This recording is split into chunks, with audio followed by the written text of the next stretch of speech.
Christian who has made a difference is a lady who broke with English conventions on how an upper-class woman should live. She dedicated her life to making a difference for people in hospital and wounded soldiers. She is now known as the Lady of the Lamp. She is the founder of the nursing profession. She was a practicing Christian living by Christian values.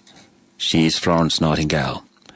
Florence Nightingale was born in 1820 in Florence, Italy. She was the second daughter of a well-off English family temporarily living in Florence.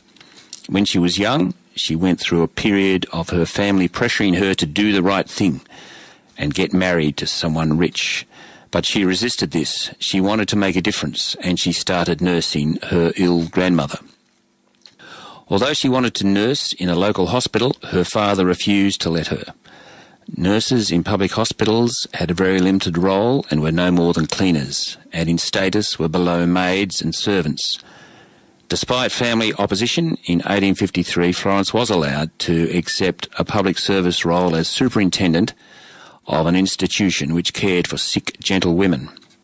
When her family saw the dedication and determination of Florence in carrying out the job, they relented and gave her an income to live her own life. In 1854, when Florence was 34 years old, Britain was at war with Russia in the Crimea. The reports about inhumane conditions and the lack of care for the sick and injured troops greatly upset the people in Great Britain. In those days, a war wound was usually a death sentence. Money for medical supplies was raised by the public to be sent to the Crimea. Even though the army did not, at the time, allow female nurses in their hospitals, the Secretary of War, a friend of the Nightingale family, arranged for Florence to take 38 female nurses to the war hospital at Scutari in Turkey.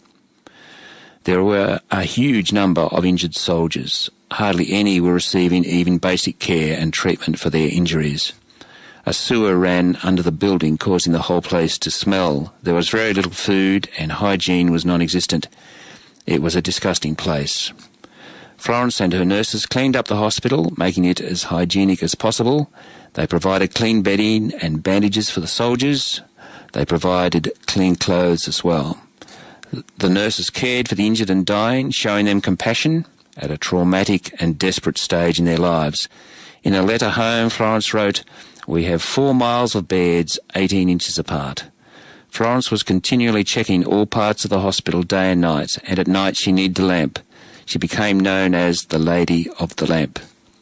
She went to other army hospitals and started the process of change there, but she collapsed with a fever and was not expected to survive. The news shocked the people back in England. When Florence eventually recovered, there was a national celebration. The war finally ended and Queen Victoria thanked Florence for what she had done. A royal commission was set up to make recommendations on hospital procedures.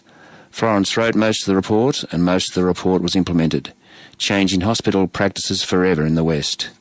Florence then set up the Nightingale School of Nursing in 1860 and produced a number of books on nursing practices.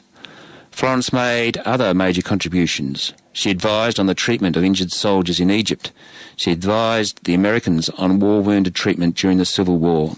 She was involved in a royal commission into the health problems in India, which resulted by 1888 in a sanitary board being set up in every province of India.